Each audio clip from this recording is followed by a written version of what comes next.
ہماری کائنات کے بارے میں خیال کیا جاتا ہے کہ یہ 7.13 بلین سال پرانی ہے۔ ہمارے مشاہدے میں آنے والی کائنات کا منظر تقریباً 93 بلین نوری سال کے برابر ہے۔ اس کا مطلب یہ ہے کہ روشنی کو ہماری کائنات کے ایک کنارے سے دوسرے کنارے تک پہنچنے کے لیے 93 بلین نوری سال کا سفر کرنا ہوگا۔ اس بات کے شواہد بھی مل رہے ہیں کہ کائنات مسلسل وسعت پذیر ہے اور اس کی وسعت میں اضافہ ایک پراسرار طاقت یعنی ڈارک انرجی کی وجہ سے ہے۔ کائنات کو تشکیل دینے والے مادے کی کثیر تعداد ایسی شے سے نہیں بنتی جس کا ہم مشاہدہ کر سکیں۔ ان قابل مشاہدہ چیزوں میں کہکشائیں، نظام شمسی اور سیارے شامل ہیں، مگر ان سب کے علاوہ ایک پراسرار مواد بھی ہے جس کو ڈارک میٹر کہا جاتا ہے۔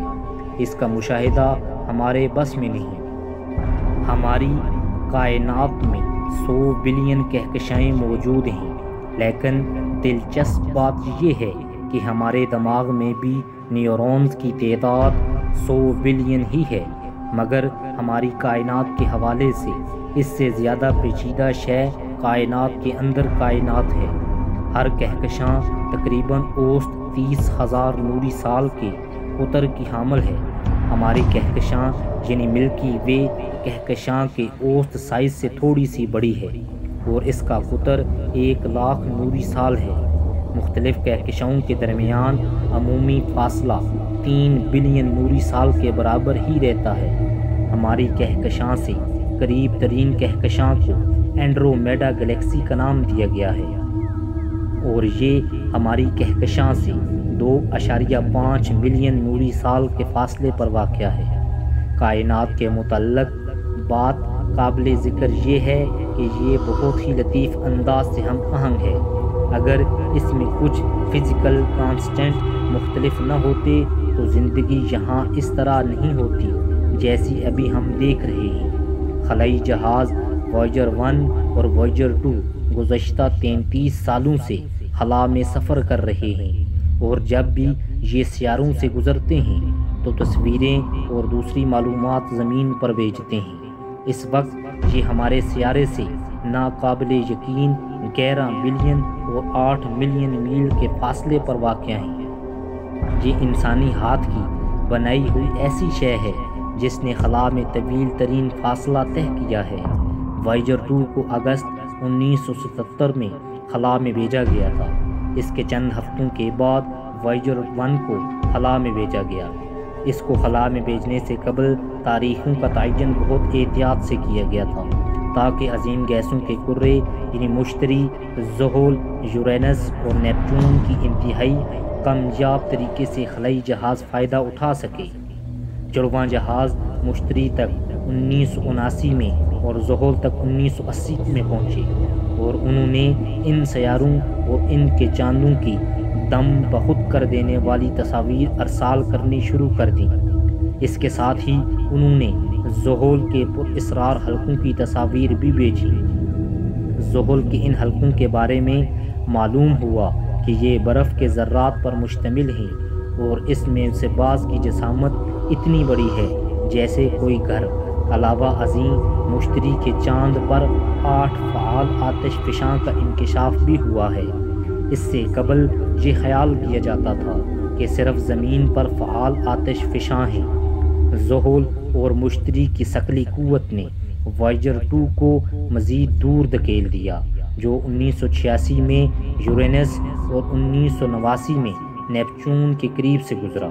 نیپچون کے بارے میں خیر انکشاف ہے کہ نظام شمسی میں سب سے زیادہ تیز رفتار ہوائیں یہاں پر پائی جاتی ہیں، جن کی رفتار 1200 میل فی گھنٹہ ہے۔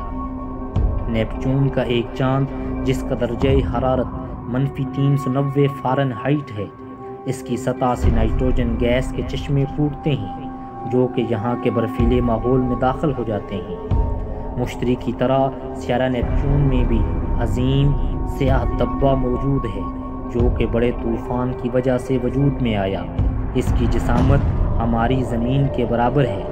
وویجر 1 ہمارے سورج سے 117 گنا دور ہے، چنانچہ اس طویل فاصلے سے سورج بہت دھندلا نظر آتا ہے۔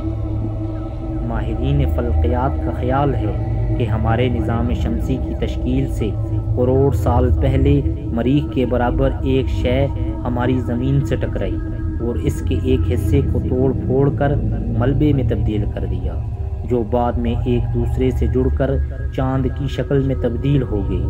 یہی وجہ ہے کہ ہمارا چاند نظام شمسی کے دوسرے سیاروں کے چاند کے مقابلے میں زیادہ بڑا ہے۔ ہمارے چاند کے بڑے سائز کی وجہ سے ہمیں اس سے کئی پوشیدہ فوائد حاصل ہو رہے ہیں۔ ہمارے سیارے پر اس کا ثقلی کھینچاؤ زمین کو اپنے محور کے گرد گردش کے دوران اس کے لڑکھڑانے کے فطری رجحان کو درست کر کے اس کی حرکت کو سیدھا کرتا ہے۔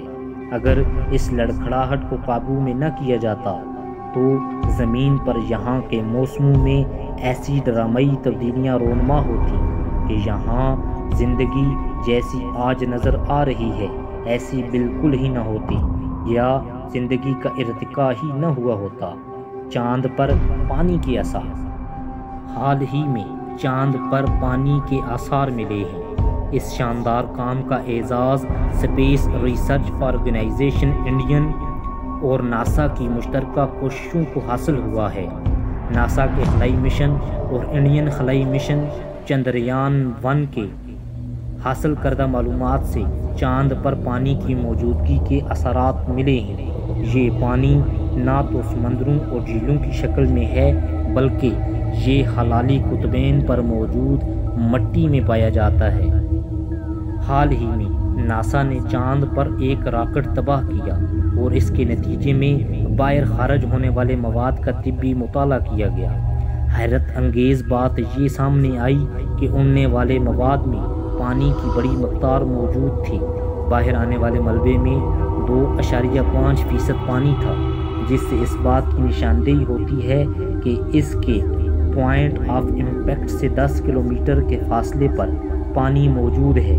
اس پانی کا بڑا حصہ سطح کے اندر برف کی شکل میں موجود ہے، جو کہ ایک پیرمافروسٹ کی شکل میں ہے۔ ایک اور دلچسپ انکشاف یہ ہوا کہ خارج ہونے والے مواد میں چاندی کے قابل ذکر مقدار موجود ہے۔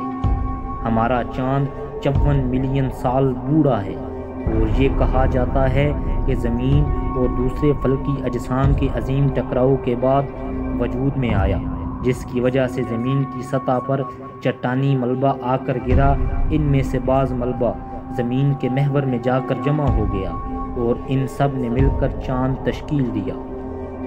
دن کی بہترین ویڈیو دیکھنے کے لیے آپ ہمارے چینل کو سبسکرائب کریں۔